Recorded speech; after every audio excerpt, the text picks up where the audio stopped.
الهدي هدي محمد صلى الله عليه وسلم وشر الأمور محدثاتها كل محدثة بدعة وكل بدعة ضلالة وكل ضلالة في النار. مساوی برے اخلاق اور اچھے اخلاق کا ذکر تھا احادیث نبویہ کی روشنی میں. نبی کریم صلی اللہ علیہ وسلم فرماتے ہیں عن ابی ذر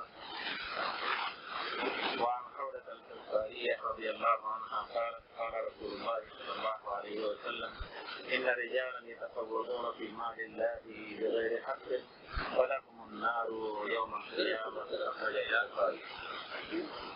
خولة انصاریہ بیان کرتی ہیں، انہوں نے کہا کہ میں نے پیارے رسول سے سنا ہے، آپ فرماتے تھے کہ کچھ لوگ ایسے ہیں جو اللہ کے مال میں بغیر حق کے تصرف کرتے ہیں. برحم النار یوم القیامہ، قیامت کے دن ان کے ان تصرف سے کے بدلے ان کو جانا ہے. سبحان اللہ، جہنم میں ان کو جانا پڑے گا. حقیقت ہے کہ مال اللہ کے نزدیک اس کی کوئی حیثیت نہیں ہے کہ آدمی مال کی وجہ سے فراخ حاصل کرے یا مال کی وجہ سے اللہ تعالیٰ کے یہاں اس کا کوئی درجہ بلند ہو. لیکن مال اور ملکیت اسلام نے جن چیزوں کی حفاظت کی ہے اس میں مال بھی ہے، جان بھی ہے، کسی کی آبرو ہے، عزت ہے، زمین ہے، عقل ہے. کسی شخص کو یہ حق نہیں کہ ایسی چیز استعمال کرے جس سے اس کے حق کھوئی جائے. کسی طرح مال جو ہے کسی کو ختم نہیں کوئی کر سکتا ہے، کسی کے دین پہ کوئی غلط ڈاکہ نہ ڈالے، کسی کو گمراہ نہ کرے. یہ سب بھی اسلام کے اصول خمسہ یا کہتے ہیں کہ کلیات خمسہ میں سے ہے کہ 5 چیزیں ایسی ہیں کہ اسلام نے ان کی بہت سختی سے حفاظت کی ہے. مال کی حفاظت اس معنی میں کی ہے کہ آپ جس طرح حلال روزی کمائیں، جس قدر کما لیں، آسمان کو چھو لیں، آپ کی ملکیت ہے. اسلام میں نہ کمیونزم ہے نہ سوشلزم ہے. اللہ نے ہر ایک کو جگہ دی ہے، اللہ نے اپنی زمین دی ہے لمبی چوڑی، اور جس کو جس طرح طاقت اور عقل دی ہے، جس قدر بھی اپنی طاقت، اپنی عقل اور اپنا زور استعمال کر کے مال حلال اکٹھا کر لے، اللہ تعالیٰ کے وہ برا نہیں ہے. شرط یہ ہے کہ مال حلال ہو. دوسری شرط ہے کہ اس میں اللہ کا حق دے. کسی کے مال کو ناجائز لینا، کسی میں اس حدیث کا ذکر ہے، کسی کا ذکر ہے اس حدیث میں ان رجال یتفوضون فی مال اللہ. اللہ نے مال دیا ہوتا ہے اور اس کے کمانے کے بھی طریقے اللہ تعالیٰ نے بتائے ہیں اور خرچ کرنے کے بھی طریقے بتائے ہیں.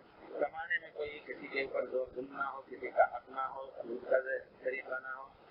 اور آپ جب دیکھیں گے فقہ اسلامی میں ایسی چند بے ہیں یا ایسے بے وشرا ہیں جن کو اللہ رسول نے منع فرمایا ہے، جس میں طرفین میں سے کسی ایک کا یا دونوں کا نقصان ہوتا ہے. سود کو کیوں حرام کیا گیا ہے کہ اس میں غریب کا مال کھایا جاتا ہے اور غریب سے ہوتا جاتا ہے، اور مالدار سود لے کر کے ظاہری طور پر مالدار ہوتا رہتا ہے. لیکن وہ قیامت کے دن ظاہر بات ہے اس کے لیے جیسا کہ اللہ تعالیٰ نے کہا کہ زندگی ہی میں فَأْذَنُوا بِحَرْبٍ مِّنَ اللَّهِ وَرَسُولِهِ، اللہ سے ان کی لڑائی اور رسول کی ان کی لڑائی ہے، اس کے بارے میں وہ جان لیں. لیکن ظاہر طور پر مال بڑھے گا، لیکن غریب بیچارہ اس کا مال یا اس کا خون چوسا جائے گا. اسی طرح یہاں تک کہ اگر کوئی شخص اوپر چڑھی کر رہا ہے، کسی نے طرح کسی سے کرنا شروع کیا، امید تھی کہ یہ مال ایک تولے سے ہو جائے گا تولے کے طرف، بیچ میں ایک آدمی کود پڑا اور کہا کہ نہیں ان کو یہ 100 دے رہے ہیں، ہم آپ کو 200 دے رہے ہیں یا آپ کو 110 دے رہے ہیں، ان کو نہ دیجیے ہمیں دیجیے. اس کو بھی اسلام نے حرام کیا ہے. کسی نے شادی کرنی چاہیے، کسی سے بات چیت کر رہی ہے، کسی کی لڑکے کی لڑکی کی، بیچ میں آ کر کے وہ آدمی کہتا ہے میں تمہیں اتنا مہر دوں گا یا تمہیں اس قدر آرام سے رکھوں، میں زیادہ مالدار ہوں.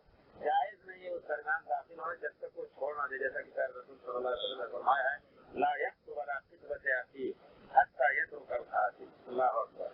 یا جب چھوڑ دے معاملہ ختم ہو جائے، یا آپ کو معلوم ہوا کہ فلاں ان کے یہاں امیر کے لیے گئے تھے، ان سے پوچھ لے بھائی آپ گئے تھے کیا معاملہ ہوا، یہ بھی چل رہا ہے، تو بیچ میں کسی انداز سے دخل دینا یہ جائز نہیں. یہ ہے اسلامی اخلاق حقیقت ہے. یہ مسلمانوں کا اخلاق ہے. کسی کو ذرا برابر سے نقصان نہ ہونے پائے، نہ اس کی آبرو میں، نہ اس کے کسی مال میں. کوئی خرید رہا ہے، آپ جا کر کے اسے دے کر کہہ دیں یہ بھی ناجائز ہے. یہاں تک کہ کچھ لوگ خریدار کو بیچارے کو بھڑکانے کے لیے 2-4 آدمی اکٹھا ہو کر کے اور اس پر بولی لگاتے ہیں مال کے اوپر. لینا مقصد نہیں ہوتا ہے بلکہ زیادہ سے زیادہ اس کی قیمت بڑھا دیتے ہیں تاکہ بیچارہ ایک مجبور آدمی جس کو ضرورت ہے اس سامان کی وہ دھوکہ کھا کر کے سب لوگ دھو دے رہے ہیں تو میں اس کو دے دوں. حالانکہ اگر وہ بغیر اس نشست جس کو کہتے ہیں ایک دوسرے کے ساتھ بڑھوتری کرنے میں اگر کوئی ایسا آدمی بیچ میں داخل ہو سکتا ہے 80 خرید لے، ہو سکتا ہے 90 نہ خریدے. آج کل خاص طور پہ ہر جگہ یہ چیز ہوتی ہے کہ یہاں بولیاں لگتی ہیں. کچھ لوگ ایسے بھی ہوتے ہیں جو بھاؤ بڑھانے کے لیے بولیاں بول جاتے ہیں تاکہ بیچارہ غریب آدمی جس کو ضرورت ہے وہ دھوکے میں پڑے. اس کو بھی نبی صلی اللہ علیہ وسلم نے نجس کہتے ہیں اصل میں. جیسے کوئی شکار کہیں بیٹھا ہو دکھاڑی میں، آپ شکاری ادھر بیٹھا ہو اپنا ہتھیار لے کر کے، کچھ لوگ ادھر دوسرے طرف سے ڈھیلا پتھر پھینکتے تاکہ ادھر بھاگے اور فوراً شکاری کے ہاتھ میں آ جائے اور مار دے. اسی کو نجس کہتے ہیں عربی میں. رسول نے اس شخص کو جو قیمت بڑھاتا ہے کسی سامان کی، صرف تو ایسے کہ کوئی آدمی دھوکے میں پڑ جائے، اس کو نجس سے ثابت کیا ہے. آپ نے فرمایا لا تناجزوا، آپس میں کسی کو دھوکہ دینے کے لیے یہ قیمت نہ بڑھاؤ. تو گویا مال کو کسی حالت میں بھی آدمی حرام طریقے سے نہ کمائے. حلال طریقے سے جس طرح بھی کما لے، صرف اس کے اوپر شرط ہے کہ اللہ کی راحت اس میں سے تھوڑا سا بہت دے کر کے اللہ تعالیٰ نے تھوڑا سا طلب کیا ہے. حضرت رسول کے سامنے حضرت عثمان بن غنی رضی اللہ عنہ بہت بڑے تاجر تھے اور بہت بڑے مالدار تھے. یہاں تک کہ چندے میں ایک مرتبہ تبوک کے موقع پر رسول نے چندے کی اپیل کی صحابہ کرام سے، جس کو جو میسر ہوا. یہاں تک کہ ایک صحابی ایک مٹھی کھجور لے کے آئے تو ایک صاحب نے کہہ دیا کہ ان اللہ غنی، اللہ تعالیٰ اس سے بہت ہی بے پرواہ ہے، اتنے کی کیا ضرورت دلانے کو. اس پر آئے تھا جتنا صدقات. تو اس طرح کا ہے کہ لوگ آ کر کے آپ کو صدقات میں آنکھیں مارتے ہیں کہ دیکھو آپ اس کو ان سے چندہ لے رہے ہیں اور یہ ایک دوسرے کو کی تحقیر کر رہے ہیں. تو تھوڑا ہی ہوتا ہے. رسول نے فرمایا اتقوا النار ولو بشق تمرہ، اللہ کی آگ سے بچو آدھی کھجور بھی خرچ کر کے، ولو بشق تمرہ، کچھ نہ ملے تو آدھی کھجور. حضرت عثمان رضی اللہ تعالیٰ نے اس موقع پر 300 اونٹ پالان اور ہتھیار کے ساتھ رسول کی خدمت پیش کی. جس قدر مالدار تھے. تو کہنے کا مطلب یہ ہے کہ آدمی مال جس طرح چاہے کمائے لیکن حلال کمائے. کسی کا کے اوپر اس کا اپنا رہ جائے وہی ہم قیامت کے دن اس کی نیکیوں کے جانے کا سبب بنے گا. اسی طرح مال کو ناجائز خرچ کرنا، کسی یتیم کا مال ہے اس کو بھی آدمی کھا لے یا اس کے کھانے کا بہانہ کرے، وہ بھی اس حدیث میں شامل ہے. رسول نے فرمایا کچھ لوگ ایسے ہیں جو اللہ کا مال اصل میں سب مال اللہ کا ہے، اللہ نے لوگوں کو دیا ہوا ہے. اسی وجہ سے کہا ہے ولا تسفہوا اموالکم التی جعل اللہ، ان مالوں کو جو بیوقوف مالک ہیں مال کے، باپ مر گیا، بیٹا ابھی نادان ہے، یتیم ہے یا وہ پاگل ہے، تو اس کے ہاتھ میں مال نہ دے دو کہ وہ مال کو ادھر ادھر بکھیر کر کے اور خالی ہاتھ ہو جائے. نہیں، اس کی نگرانی کرو. نگرانی کرنے والا ضرورت کے تحت اگر وقت دے رہا ہے، اگر وہ خیراتی کام کر رہا ہے تو اس میں اس کی مدد کر کے اس کی تجارت کرا دے، نہیں تو اس میں اپنی محنت دے کر کے، لیکن مال کو بہرحال حفاظت کرنی ہے، مال کو بڑھانا ہے. تو اور اسی طرح خرچ کرنے میں بھی اسراف نہیں ہونا چاہیے. جس حد تک اللہ تعالیٰ نے دیا ہے اور جو حد ہے خرچ کرنے کا، زیادہ مالدار ہے تو آپ زیادہ خرچ کر سکتے ہیں. جس کی چادر چھوٹی ہے وہ خیر زیادہ نہ پھیلائے ورنہ ننگا ہو جائے گا. یہ معنی بھی اس حدیث میں شامل ہے. ان رجالا یتخوضون فی مال اللہ بغیر حق، کچھ لوگ ایسے جو اللہ کے مال میں بغیر حق کے تصرف کرتے ہیں، اس کو ناجائز کماتے ہیں اور ناجائز خرچ کرتے ہیں. فلہم النار یوم القیامہ، اور جان لی کہ قیامت کے دن ان کو جہنم میں داخل ہونا پڑے گا. اسی طرح رسول نے فرمایا لا یحل مال امرئ مسلم الا بطیب من نفسہ، کسی مسلمان کا مال بغیر اس کی رضامندی کے لینا جائز نہیں ہے. اور اسی طرح زمینوں کے بارے میں لوگ کس قدر بے احتیاطی کرتے ہیں. تھوڑی سی زمین کسی کی غصب کر کے اور وہ ہمیشہ کے لیے جہنم کا توق اپنے گردن میں ڈال لیتے ہیں. رسول کا فرمان ہے، رسول فرماتے ہیں من غصب شبرا من الارض، ایک بالش ہی زمین اگر کسی نے کسی کی غصب کی تو قیامت کے دن اللہ تعالیٰ اس کا توق پورے ساتوں آسمان کا، ساتوں زمین کا وزن اتنے کا اس کے گردن میں توق بنا کر کے ڈالیں گے اور اس کو اس کا مکلف کریں گے کہ وہ اٹھائے. ان رجالا یتخوضون فی مال اللہ بغیر حق، حق کے ساتھ آپ اس کو لے سکتے ہیں. ہدیہ ہے آپ مانگ سکتے ہیں، ہدیہ بھی مانگ لینے کا حق ہے. ہدیہ دیں، ہدیہ نہیں کر. رسول نے فرمایا تحادوا تحابوا، ایک دوسرے کو ہدیہ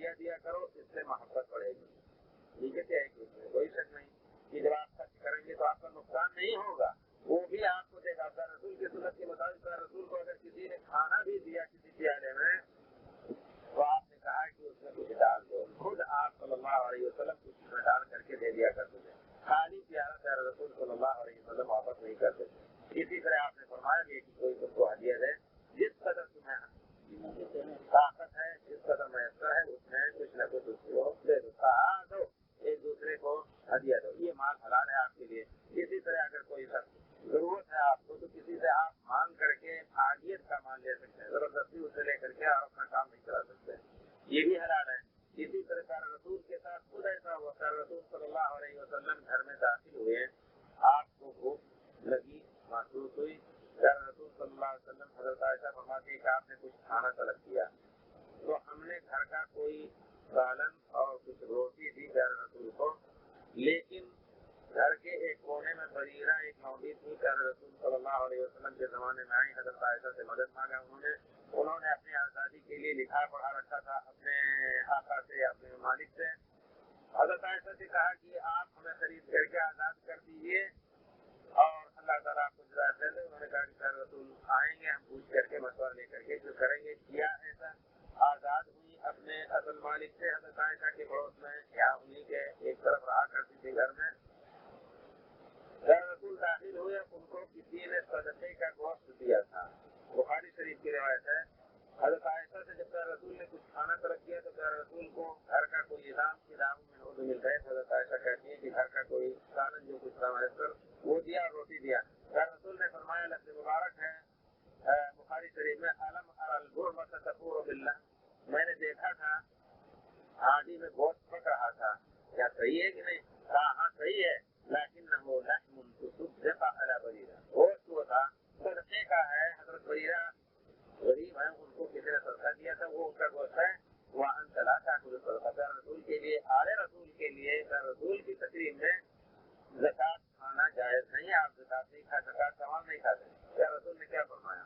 هو لها منها ہدیہ، هو علیہ صدقہ ولها منها ہدیہ، وہ ان کے اوپر صدقہ تو ہے، لیکن وہ جو مالک ہو گئی اس مال کی تو مجھے ہدیہ دے سکتی ہے۔ دیکھیے آپ نے ہدیہ طرف کر کے کچھ کھایا تو بے تکلفی میں آپ کہہ سکتے ہیں کہ آپ مجھے کچھ دیجیے، کچھ کھلانے پلانے کا معاملہ تو زیادہ ہی آسان ہے۔ باقی ضرورت کے ساتھ آدمی کچھ اور بھی بھائی سے طرف کر سکتا ہے، بہت دن ہو گیا آپ نے کوئی ہدیہ نہیں دیا، آپ کے پاس یہ سامان ہے دے دیجیے، یہ کر سکتے ہیں، میں تو اس سے کوئی حرج نہیں ہے، اس کی بھی ضرورت ہوتی ہے، لیکن اس حد تک کسی کا مال لینا جائز ہے۔ لیکن زبردستی کسی کا مال چوری کرنا تو ہاتھ کاٹنے کا سبب بنے گا، غصب کرے گا، طاقت کے ذریعے سے استعمال کرے گا، طاقت کے ذریعے بھی کسی کا مال لینا چاہے گا تو وہ محاربہ میں داخل ہوگا۔ انما جزاء الذین یحاربون اللہ ورسولہ ان تقطع ایدیہم وارجلہم من خلاف، جو اللہ کے راستے، انما جزاء الذین، جو اللہ سے ارادہ کرتے ہیں، جنگ کرتے ہیں، اللہ تعالیٰ نے زبردستی کسی کا مال لینا جائز نہیں سمجھا، جو کرتے ہیں تو گویا اللہ سے وہ جنگ کر رہے ہیں، ان کا بدلہ یہ ہے، ان کی سزا یہ ہے، پکڑے جائیں تو ان کے ہاتھ کاٹ دیے جائیں، پیر کاٹ دیے جائیں۔ اللہ اکبر، اتنی بڑی سختی ہے۔ وہ کہنے کا مطلب ہے اگر چوری کی اس نے صرف 3 دینار چوری کر لی، 3 دینار کی قیمت زیادہ زیادہ آپ لگائیں گے 30 ریال ہو جائے گا، 3 دینار کی چوری کر دی تو یہ اتنا قیمتی ہاتھ جو ہے کاٹ دیا جائے گا۔ لا یحل مال امرئ مسلم، کسی کا مال، یہ ہے اسلام میں مال کی حفاظت، جان کی حفاظت، کسی کی جان ماری تو اس کو قتل کیا جائے گا۔ وَلَكُمْ فِي الْقِصَاصِ يَا أَيُّهَا الَّذِينَ آمَنُوا كُتِبَ عَلَيْكُمُ الْقِصَاصُ فِي الْقَتْلَى الْحُرُّ بِالْحُرِّ وَالْعَبْدُ بِالْعَبْدِ، فرض کیا گیا ہے کہ کسی نے کسی کو مارا تو جان خون کے بدلے خون لیا جائے، اس کو سرے بازار قتل کیا جائے گا۔ اور کسی نے اگر چوری کی کسی کی 3 دینار، یہی ہاتھ اگر کسی کا کسی نے توڑ دیا تو کم سے کم اس سے کئی ہزار دینا پڑے گا۔ تو ایک پرانے زمانے میں ایک شاعر تھا سرفرا، ہر زمانے میں ملحد قسم کے لوگ رہتے ہیں، تو کسی نے کہا، اس نے اعتراض کیا اس پر، کہتا ہے اگر یہ ہاتھ کسی نے کسی کا زبردستی کاٹ دیا، غلطی سے توڑ دیا تو اس ہاتھ کی دیت کئی ہزار دینی پڑتی ہے، اور کسی نے 3 دینار کی چوری کی، اس چوری پر 3 دینار کی بھی 5 انگلیاں کاٹ لی جاتی ہے۔ یہ کیا انصاف ہے؟ ایسے ہی کہتا ہے، یعنی میں اللہ کے حکم پر اعتراض کیا، یہ تم رقم سے نہیں دن ہوتی ہے، ماں بادو ہاتھ کو دیناری، جس ہاتھ کی دیت اور اس کا بدلہ توڑنے کا کسی سے لیا جائے گا تو کئی ہزار یا 500 دینار لیے جائیں گے۔ کیا بات ہے کہ 3 دینار کی چوری سے کاٹا جا رہا ہے، کہتے ہیں یہ سمجھ میں نہیں آ رہا ہے۔ تو کسی نے کہا، اس کا جواب دیا کہ لما كانت امینۃ كانت ثمینۃ، جب یہ ہاتھ امانت دار تھا تو قیمتی تھا، یعنی وہ امانت کے ساتھ کسی کا مال لیتا، کسی اپنا مال کماتا، کسی کا مال خیانت کر کے نہیں لیتا تھا، امانت داری میں سے جب متصف تھا، امین تھا تو اس کی قیمت، وہ ثمین تھا یعنی اس کی قیمت زیادہ تھی۔ فلما خانت جب اس نے خیانت کی اللہ کے احکام کی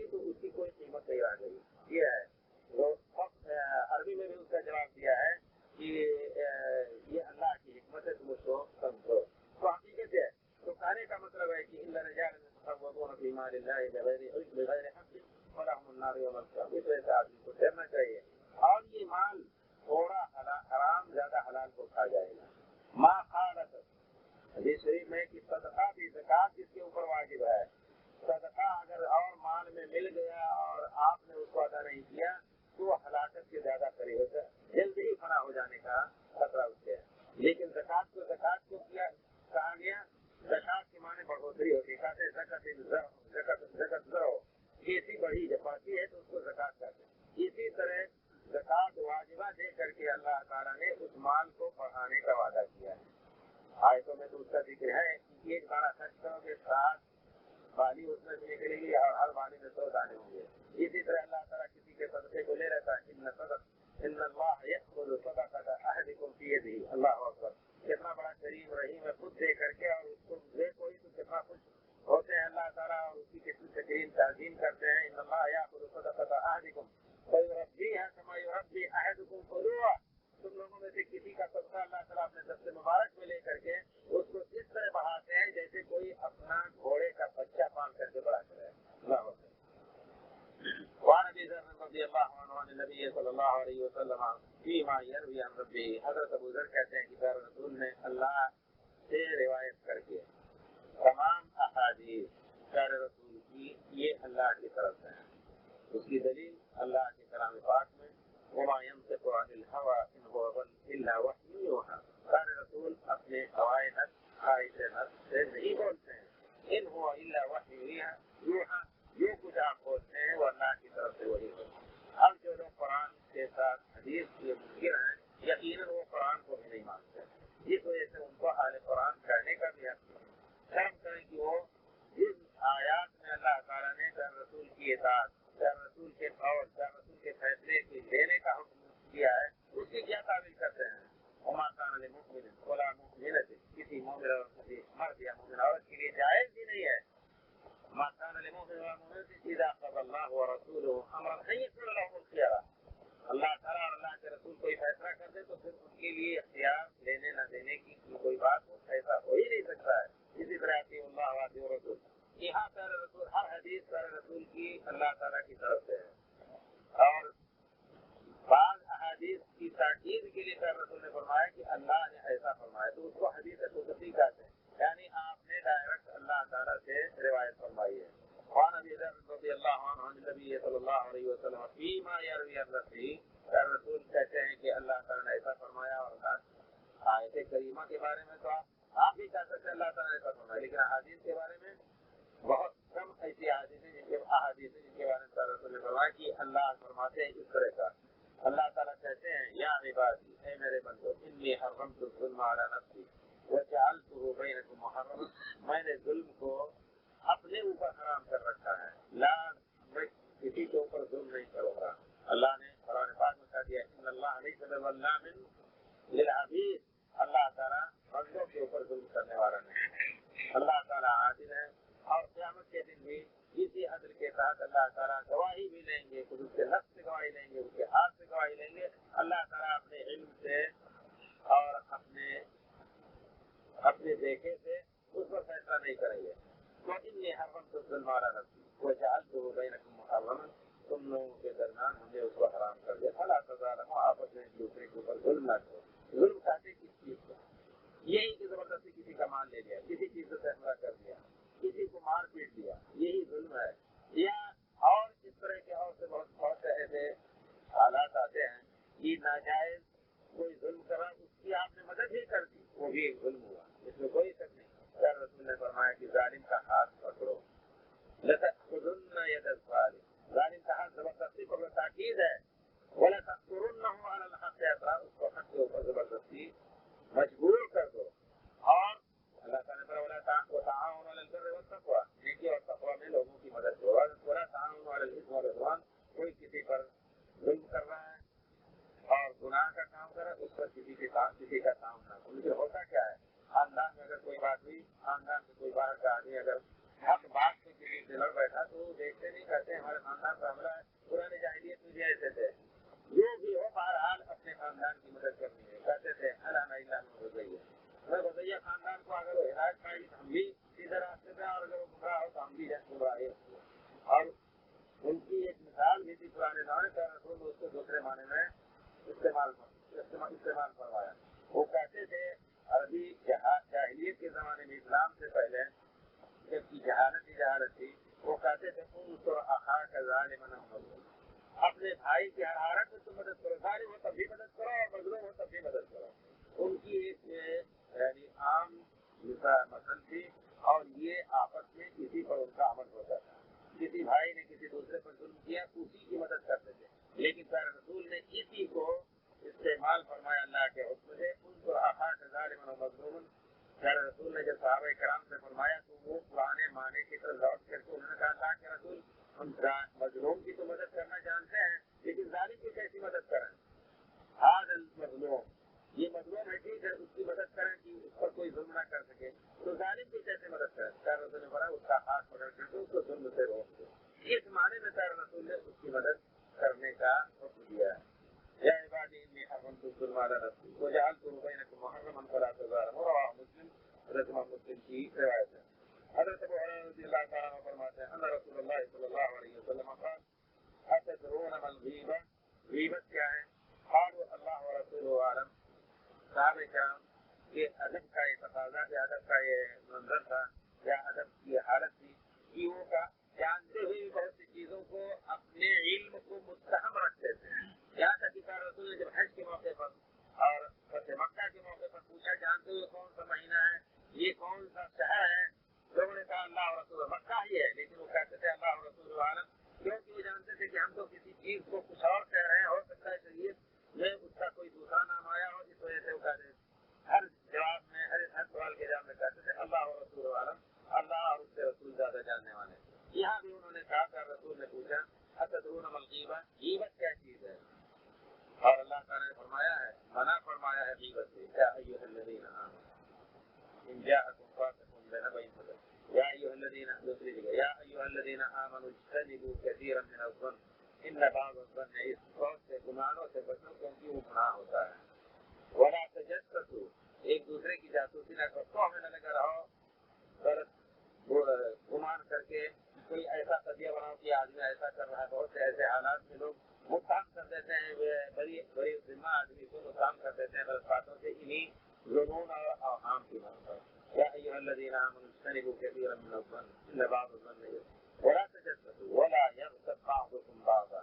ایک دوسرے کی تم غیبت نہ کرو. غیبت کو اسی کی تفسیر کر رسول نے. غیبت کیا ہے؟ اللہ تعالیٰ نے قرآن کو نازل فرمایا وانزلنا الیک الذکر لتبین لهم ما نزل الیک. رسول نے فرمایا کہ ہم نے قرآن نازل فرمایا تاکہ اس کی آپ تفسیر کر دیں لوگوں کے سامنے. جو چیز واضح نہیں اس کو آپ بیان کریں. لتبین لهم ما نزل الیک. یہاں آپ نے فرمایا کہ غیبت کو جانتے ہو. غیبت کیا ہے؟ قالوا اللہ ورسولہ اعلم. صحابہ کرام نے کہا کہ اللہ اور اللہ کے رسول زیادہ جانتے ہیں.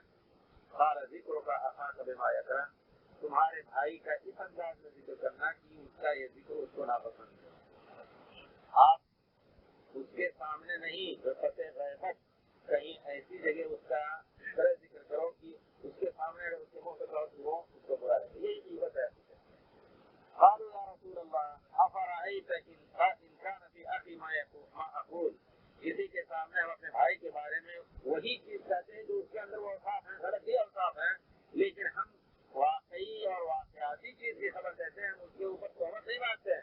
اگر کسی نے غلط کیا، کسی کا مان لیا، کسی کا کی عزت بھی چھپی بات چھپی رہتی ہے، یا یہ کہ کسی کی چوری کی کسی نے گواہی نہیں دی لیکن وہ جانتا ہے، تو اس کو فتح غیبت بھی ذکر کر نہیں سکتا ہے، کیونکہ وہ اگر اس کے منہ کے اوپر اس کا ذکر کرے تو اس کو برا لگے گا.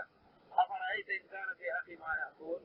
آدمی کے اندر وہ اخلاق برا ایسا ہے کہ اگر ہم اس کا ذکر کریں تو گویا واقعہ کا ذکر کر رہے ہیں، کسی چیز کی ہم افتراء یا اس پر بہتان نہیں مانگ رہے ہیں. تو پیارے رسول نے فرمایا کہ انسان فیہ ما تقول فقد امتدہ. اگر اس چیز کا ذکر کرے جو اس کی ایک عادت ہے یا اس کے اندر ایک بری عادت ہے، یہی غیبت ہوئی.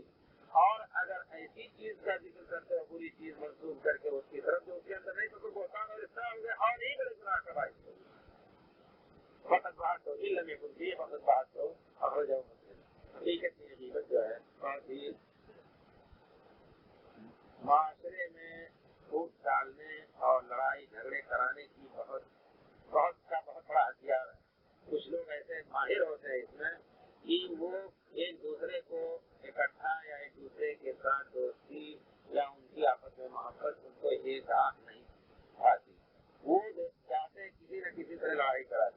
لیکن ہونا یہ چاہیے کہ مسلمان کا اخلاق ہے. کسی کے بارے میں، ہمارے ایک دوست کے بارے میں کسی نے کچھ کہا کہ تمہارا فلاں آدمی تمہارا دوست جو ظاہر میں ہے تمہیں ایسا کہہ رہا ہے، ہمیں اس کو کاٹنا نہیں چاہیے. اللہ اکبر. آداب شریعت میں یہ ہے کہ یا ایھا الذین آمنوا، سورۃ حجرات میں اللہ تعالیٰ نے فرمایا یا ایھا الذین آمنوا ان جاءکم فاسق بنبأ فتبینوا ان تصیبوا قوما بجہالہ. وہی دوست جو دوستی کا چہرہ لے کر کے ہمارے سامنے آ رہا ہے، کسی نے آ کر کے اس کو بدنما چہرہ اس کا ہمارے سامنے پیش کیا تو فوراً بات نہ جائے، بلکہ کیا ہونا چاہیے کہ پوچھے اسے. اچھا ہم چل کے سے پوچھیں. آپ دیکھیں گے اگر جھوٹ بولا ہے تو وہی وہ کام جائے گا، نہیں ذکر نہ کیجیے گا، اللہ کے واسطے ذکر نہ کیجیے گا، یہ سب باتیں آنے لگتی ہیں. لیکن اگر واقعی حقیقت ہے ٹھیک ہے تو وہاں تحقیق ہونی چاہیے کہ پوچھو کہ فلاں نے تمہارے بارے میں کہا کہ تم نے ہمیں اس طرح کہا ہے. ان جاءکم فاسق بنبأ، یہاں فاسق صرف نہیں ہو، جس نے غلط خبر دی غیبت کو فاسق ہو ہی گیا. اس وجہ سے یہاں لفظ فاسق کلام پاک نے استعمال کیا. ان جاءکم فاسق بنبأ. اس کے علاوہ اور عام اخبار کی تحقیق میں کسی نے رسول کے بارے میں کوئی خبر دی، رسول نے ایسا فرمایا، اس کی تحقیق میں جان توڑ کوششیں، جان توڑ فوائد ہمارے علماء نے استعمال کیا. ائمہ مبارکین کے یہ طرف کوئی چیز منسوب ہونے ہو تو ان کے ان اقوال کی تحقیق ہونی چاہیے. پتہ نہیں کسی نے ان کی طرف ٹھوک دیا ہو غلط بات. تو یہ سب چیزیں ان جاءکم فاسق بنبأ فتبینوا. ایسا نہ ہو ان تصیبوا قوما بجہالہ، نادانی میں تم بھٹک کے اور بغیر کسی تحقیق کے جا کر کے اس کو تکلیف پہنچا. دیکھیے یہ بھی ہے. لیکن آج غیبت کرنے والوں کو والے کو چاہیے کہ وہ اس سے بچا رہے، آگے معاملہ بڑھے ہی نہیں. لیکن اگر کسی نے غیبت کی، کوئی خبر لگی کسی کو، تو اس کی تحقیق کر کے پھر آگے قدم اس کو آنا چاہیے. ذکر کا سارا بڑائی سے انسان بھی حقیقت کو سارا انسان کی مقدم، اگر وہ برے فطرت اس کے اندر ہے اس کا بھی تم نے ذکر کیا تو یہی غیبت ہوئی. اور اللہ تعالیٰ غیبت سے منع فرمایا ہے. ولا یغتب بعضکم بعضا. غیبت کی ایک مکروہ شکل اللہ تعالیٰ نے اس طرح بنا کر کے، اس طرح ظاہر کر کے پیش کی ہے. ایحب احدکم ان یأکل لحم اخیہ میتا. کیا تم میں سے کوئی چاہتا ہے کہ اپنے مرے ہوئے مردہ بھائی کا گوشت کھائے؟ نہیں کھائے گا. تم اس کو ناپسند کرتے ہو. اسی طرح غیبت بھی ہوئی، گویا مردے آدمی کا گوشت کھانا ہوا. وہ تمہارے سامنے ہوتا تو شاید ایسی بات نہ کرتے. غائب ہے، پیچھے ہے، اس وجہ سے تم ایسی بات کر گئے. اور مردہ بھائی کا گوشت کھانے کی جو شکل بتائی گئی ہے وہی کہ زندگی میں اس کو موقع نہیں ملا، یا زندگی میں اس کے سامنے آنے کی اس کی ہمت نہیں تھی. مرنے کے بعد وہ اپنا غصہ نکالتا ہے اور اس کا گوشت کھا رہا ہے. یہ بزدلی کی ذریعے. اگر اس کے اندر شجاعت ہوتی، دلیری ہوتی، ہمت ہوتی تو زندگی ہی میں اس سے روبرو ہو کر کے دو بات کر لیتا کہ تم نے ایسا کہا ہے، یہ غلط ہے، اس طرح کی بات ہے، اس طرح نہیں ہونا چاہیے. مرنے کے بعد پھر تم اس کا گوشت کھانا چاہتے ہو، یہ بزدلی. اسی طرح غیبت بھی گویا ایک بزدلی کے ذریعے. اگر تم نے کوئی برائی دیکھی تھی تو نصیحت کا طریقہ یہ اللہ تعالیٰ نے فرمایا ہے، خیر رسول نے فرمایا ہے انما الدین النصیحہ. دین خیر خواہی کا نام. قیل لمن یا رسول اللہ، پوچھا گیا اللہ کے رسول کس کے لیے خیر خواہی؟ قال للہ ولکتابہ ولرسولہ ولأئمۃ المسلمین وعامتہم. دین نصیحت کا نام ہے. پوچھا گیا اللہ کے رسول کس کے لیے نصیحت اور خیر خواہی؟ رسول نے فرمایا کہ اللہ کی کتاب کی خیر خواہی کرو. اللہ کی کتاب کی خیر خواہی آپ کہیں بھی حدیث کی طرح میں جا کر کے علماء سے پوچھ لیں.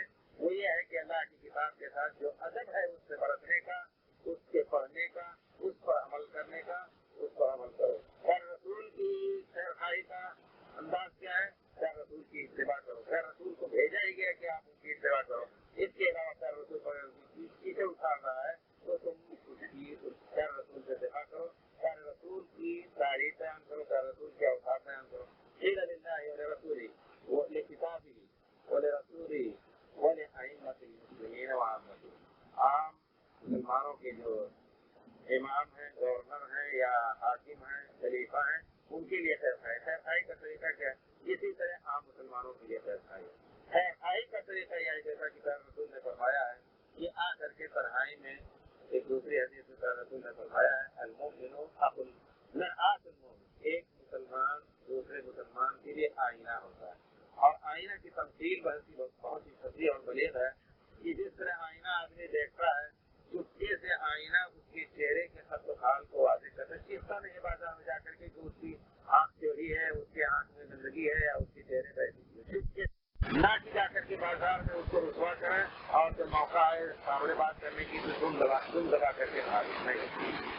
بتائیے بڑے سے بڑے آدمی کے پاس حضرت عثمان کے بارے میں اس طرح آیا، لوگوں نے کچھ باتیں کی تو لوگوں نے کہا کہ کسی کو بھیج کر کے آپ کو آپ کی نصیحت کی جائے، آپ کی نصیحت کو کی جائے۔ کسی نے کہا کہ کس کو بھیجا جائے، پھر رائے یہ ہوئی کہ حضرت اسامہ ابن زید کا رسول کے زمانے میں رسول کے سامنے لوگوں کی تلاوت کرتے تھے، انہیں کو بھیجا جائے تاکہ کو سمجھائیں۔ تو حضرت اسامہ نے کیا کہا، بخاری شریف کی روایت ہے، تم لوگ چاہتے ہو کہ علی اعلان میں ان کو نصیحت کرو، نہیں واللہ لا اکلمکم، بخاری شریف کی روایت ہے، تم لوگ چاہتے ہو کہ علی اعلان لوگوں کے سامنے سر بازار ہم ان سے بات کریں، اس بارے میں نہیں، ہم تنہائی میں ان سے بات کریں۔ یہ ہے ادب کا تقاضا کہ بڑے سے بڑے آدمی کے ساتھ یا اس کی نصیحت کا یا چھوٹے سے چھوٹے آدمی، نہ کہ اس کی غلطی دیکھ کر کے خوش ہو کر کے اور لوگوں کے سامنے اس کو ہوا میں اڑانے کی کوشش کریں تاکہ وہ بدنام ہو، اور اس بدنامی کی وجہ کس قدر مصیبتیں آ سکتی ہو سکتا ہے وہ غصے میں اور کچھ اپنی کارروائی کر بیٹھے۔ اس وجہ سے اسلام نے جو کی دین امن اور ایمان اور اسلام ہر آدمی کے ساتھ ایمان اور امن، اسلام اور ترقی کرتا ہے اور اسی کی تعلیم دیتا ہے۔ اس وجہ سے جو لوگ کہتے ہیں کہ اسلام میں دہشت گردی ہے، حقیقت میں وہ اسلام کے دشمن کو جانتے ہیں کہ اگر اسلام برپا ہو گیا، آپ دیکھیں کہ بہت سے موقعوں بہت سی جگہوں پر لوگ مطالبہ کرتے ہیں اسلامی حکومت ہے اور مسلمان ہیں سب، لیکن مطالبہ کرتے ہیں کہ بھائی دین اسلام کی تنفیذ ہو، قوانین اسلام کی تنفیذ ہو، تعزیرات اسلام کی تنفیذ ہو۔ کیوں ڈرتے ہو لوگ؟ وہی لوگ شراب پیتے وہ سوچتے ہیں کہ اگر یہ قوانین اسلام کی تنفیذ سب سے پہلے ہم پکڑے جائیں گے اور دوسرے کام میں بھی سب ہم پکڑے جائیں گے، چوری ہوتی ہے، ڈکیتی ہوتی ہے، لوگوں کے مال لیے جاتے ہیں، سب کچھ۔ اس وجہ سے خود مسلمانوں میں یہ چیز ہے کہ وہ خود نہیں چاہتے ہیں کہ دین اسلام قوانین اسلام کی تنفیذ ہو، اور دشمن اگر نہ چاہے تو پھر اس کے بارے میں تو رہی ہے، وہ تو جانتا ہی ہے کہ اسلام کسی زمانے میں تھا تو پوری دنیا میں امن تھا، لوٹ ختم تھا، 6 ہاتھ سے پوری تاریخ اسلام میں 600 سال کے درمیان کاٹے گئے اور زیادہ ہاتھ نہیں کاٹے گئے، کچھ لوگوں کو قتل کیا گیا، پوری دنیا میں امن۔ اسی حکومت میں آپ دیکھیے کس قدر لوگوں کی دنیا جانتی ہے کہ کس قدر لوگوں کی عزتیں لوٹی جاتی تھی، ان کے مال لوٹے جاتے تھے، ان کو ختم کر دیا جاتا۔ اس سے مشہور ہے کہ صرف شبہ میں کسی کو قتل کر دیا گیا کہ اس کے پاس کچھ ہوگا، کسی کا خوشیاں بڑھا ہوا تھا، سوچا کہ مال باندھے ہوئے اس کی بنا پر قتل کر دیا گیا۔ لیکن اللہ کے فضل سے جب اسلامی تعلیم کا نفاذ ہوا، اللہ تعالیٰ مزید اس میں برکت دے، اس میں لوچ نہ دے، اس میں کمزوری نہ دے۔ دنیا چاہتی ہے کہ اس میں سب کچھ ہو جائے، اور خاص طور پر بڑی طاقتیں چاہتی ہیں کہ اس کو جس نظام سے چل رہا ہے اس کو مٹا دیجیے۔ اسلام سے ان کو دشمنی ہے۔ جس قدر امن ہوا دیکھیے کہ آدمی آپ اکیلے پہاڑ میں جا کر کے رات میں گاڑی لے کر کے ہم خود الحمدللہ موقع پر مکے سے مدینے جاتے ہیں، راستے میں ہو سکتا ہے آدھے گھنٹے کے بعد کوئی گاڑی اب تو بہت چلنے لگی، لیکن آج سے 20-25 سال پہلے کوئی نہیں نظر آتا تھا، کوئی خطرہ نہیں الحمدللہ۔ تو کہنے کا مطلب یہ ہے کہ اسلام میں امن و امان ہے، اسلام کا دہشت گردی نہیں چاہتا ہے۔ البتہ یہ ایک فطری چیز ہے کہ اگر اسلام پر حملہ کیا جائے گا، مسلمان پر حملہ کیا جائے گا تو اس کو دفاع کا حق ہے، بدلہ لینے کا حق ہے۔ پوری دنیا جانتی ہے ایک جانور پر بھی اگر حملہ کرے گا تو جانور بھی اس پر چیخے گا، چلائے گا، حملہ کر سکتا ہے۔ ان کا نبی اسی طرح حضرت ابو ہریرہ ہی سے روایت ہے عنہ قال قال رسول اللہ صلی اللہ علیہ وسلم لا تحاسدوا ولا تناجشوا ولا تباغضوا ولا تدابروا ولا يبغ بعضكم على بعض وكونوا عباد الله اخوانا۔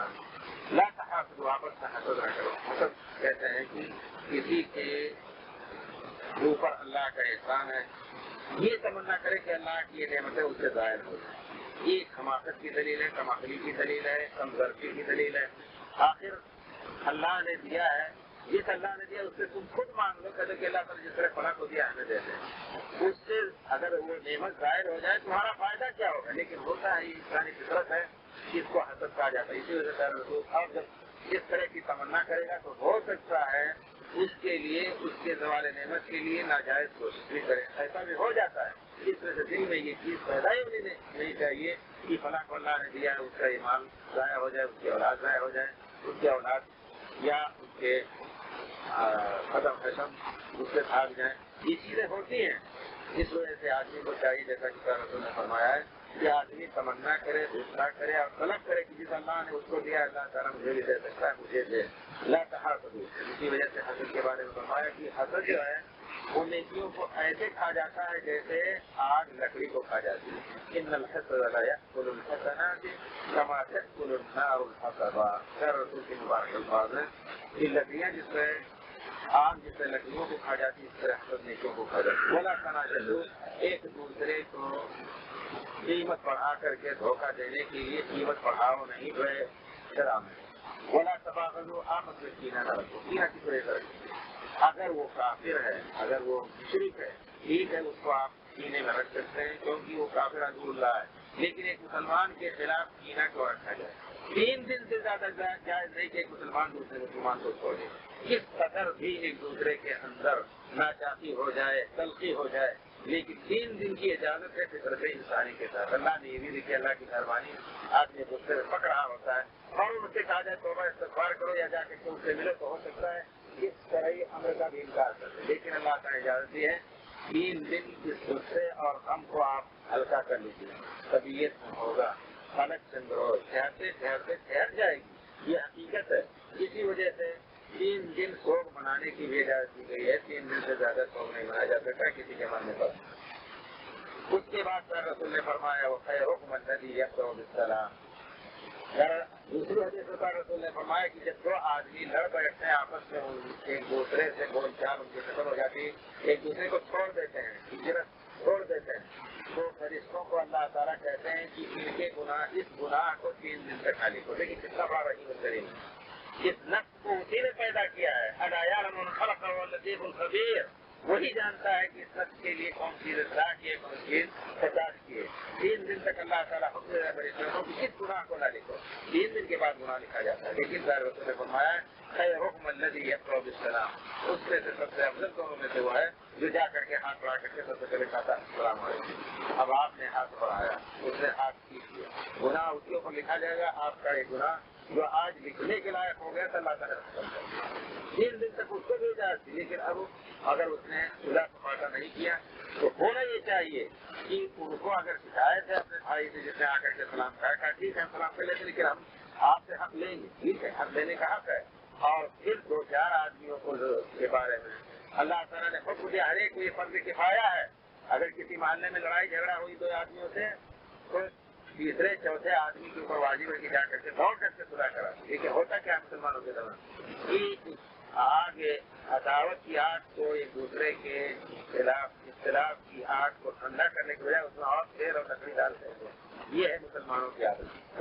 اللہ تعالیٰ خود فرماتے ہیں وَإِن طَائِفَتَانِ مِنَ الْمُؤْمِنِينَ اقْتَتَلُوا فَأَصْلِحُوا بَيْنَهُمَا فَإِن بَغَتْ إِحْدَاهُمَا عَلَى الْأُخْرَىٰ فَقَاتِلُوا الَّتِي تَبْغِي حَتَّىٰ تَفِيءَ إِلَىٰ أَمْرِ اللَّهِ. اللہ تعالیٰ فرماتے ہیں 2 ٹولیاں مسلمانوں کی لڑ بیٹھے تو دونوں میں صلح کرانے کی کوشش کرو. صلح میں تیسرے آدمی حق بات بتائیں گے, جس کے اوپر حق ہے اس کو حق قبول کرے, حق دینا ہے دوسرے کا حق دے. فَإِن بَغَتْ إِحْدَاهُمَا عَلَى الْأُخْرَىٰ. اس کے باوجود بھی اگر وہ بغاوت کر رہے ہیں, نہیں مان رہے ہیں صلح کی بات, اور اللہ کا حکم یہی ہے کہ صلح کرائیں انصاف سے, نہیں مانے فَقَاتِلُوا الَّتِي تَبْغِي. جو بغاوت کر رہا ہے, جو نہیں مان رہا ہے, اس سے تم دوسرے آدمی کے ساتھ مل کر کے لڑائی کرو گے یہاں.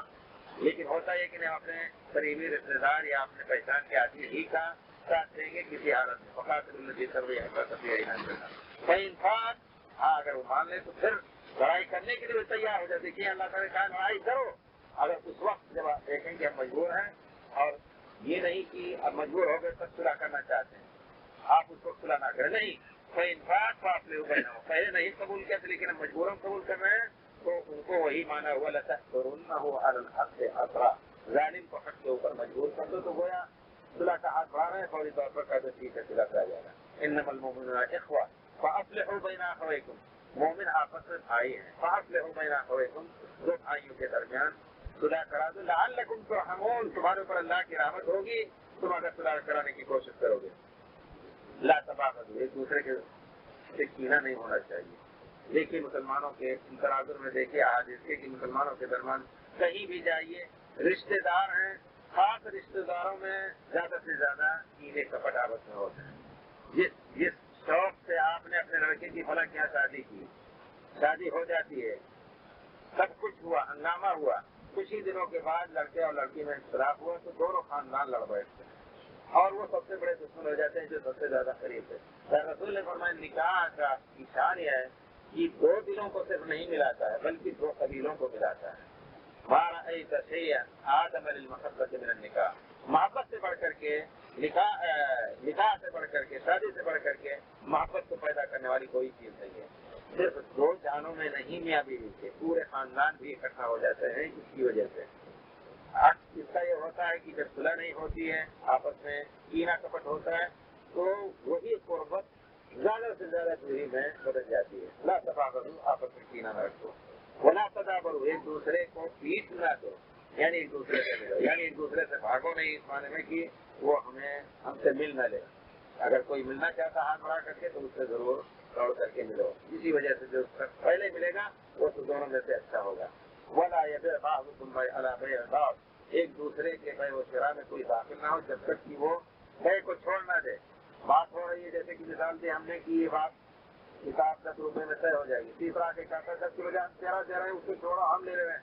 جب تک ہماری اس کی بات ختم نہ ہو جائے تیسرے کو گھسنے کا حق نہیں ہے، کیونکہ اس میں ایک دوسرے کے خلاف کینہ ہو سکتا ہے، دشمنی ہو سکتی ہے، وہی معافی ہو سکتی ہے. ایسا ہوتا ہے، یہ ایک واقعاتی چیز ہے. حکم و عباد اللہ اخوانا، ان سب چیزوں کو جو دشمنی اور اختلاف کے ہیں، بھائی چارگی کے خلاف ہیں، ان سب کو چھوڑ کر کے اللہ کے بندے بن جاؤ، ایک بھائی بن جاؤ. کون و عباد اللہ، اے اللہ کے بندو بھائی ہو جاؤ. جس طرح بھائی جو ہے بھائی کے لیے خیر سے آتا ہے، اس طرح ایک دوسرے کے ساتھ ہو جاؤ. المسلم اخو المسلم، جان لو ایک مسلمان دوسرے مسلمان کا بھائی ہے. اور یہ حقیقت ہے. وہی دو جڑوے بھائی ہیں یا دو ایک پیٹ کے بھائی ہیں، سگے بھائی ہیں، اگر ایک کافر ہے ایک مسلم ہے تو دونوں کی اخوت ختم ہے. اگرچہ وہ مسلمانوں کی اخوت بھائی چارگی باقی، لیکن اسلامی اخوت جس چیز کو کہتے ہیں اور دوسرے حقوق جس کے ایک مسلمان کے دوسرے مسلمان پر ہوتے ہیں، وہ حق سگے بھائی پر نہیں رہ جاتا ہے. المسلم اخو المسلم، دنیا کا کہیں کا کوئی مسلمان ہو وہ مسلمان کا بھائی ہے. اس کا مظہر کیا ہونا چاہیے بھائی چارگی کا اور قوت کا؟ رسول نے اس کی تفسیر میں فرمائی لا یظلمہ، ایک مسلمان دوسرے مسلمان پر ظلم نہیں کرتا ہے. ولا یخذلہ، اس کو ضرورت کے تحت مدد کی ضرورت ہے، اس کو تو مدد کی ضرورت ہے، اس کا ساتھ نہیں چھوڑتا ہے، ضرور مدد دیتا ہے. حتی الامکان، اگر آپ کو طاقت نہیں تو دوسرے کو طاقت ہے، اس کو چاہیے کہ اس کی مدد کرے.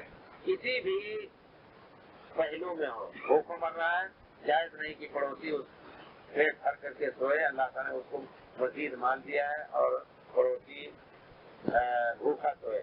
رسول نے فرمایا لا یؤمن، وہ شخص کامل ایمان کا مالک ہی نہیں، وہ شخص مکمل مومن نہیں ہے. من یبیت شبعان وجارہ قاوم، کہ جو پیٹ بھر کے آسودہ ہو کر کے سو رہا ہے اور اس کا بھائی پڑوسی بھوکا سو رہا ہے. سبحان اللہ. لا یؤمن، واجب ہو جاتا ہے اللہ تعالیٰ نے دیا ہے تو آپ اکیلے نہیں، چند آدمیوں کے ساتھ اکٹھا ہو کر کے، جس طرح رسول کا طریقہ تھا کہ لوگ کسی زمانے میں کسی قبیلے کے وقت آئے مغر کے، وہ مسلم شریف کی روایت میں ہے، ان کی کسی کے پاس صابن تھا تو چادر نہیں تھی، چادر تھی تو ایک چادر میں پورا جسم لپیٹے ہوئے، تیسری کی چادر پھٹی ہوئی کسی طرح پکڑ کر کے اپنی قسم ڈھانک رہا ہے لمبا رہا. لیکن صحابہ کرام مدینے میں بھی غربت کے شکار تھے تو کوئی شک نہیں، بہت ہی شدید، لیکن ان کی اس غربت کو دیکھ کر کے پیر رسول کا چہرہ بدل گیا غم میں.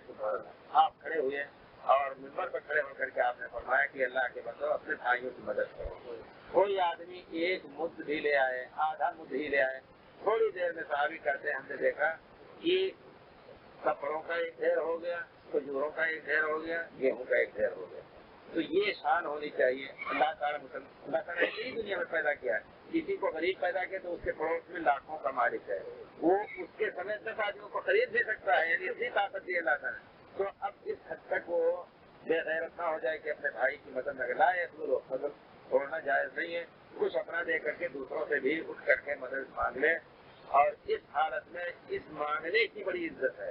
رسول نے اجازت دی ہے کہ آدمی اگر کوئی بھوکا ہے تو اس کے بارے میں، اگر کوئی آدمی ایسا ہے جو مستور الحال ہے، یہ مشہور نہیں ہے کہ وہ غریب ہے، اچانک اس کو کوئی ایسی مصیبت ناگہانی آ گئی کہ اس کا مال سب چلا گیا، اگر جا کر کے کسی سے مانگے تو لوگ کہیں گے دیکھو وہ ناجائز مانگ رہا ہے، اس کے پاس تو مال تھا. جس وجہ سے رسول نے فرمایا یقوم و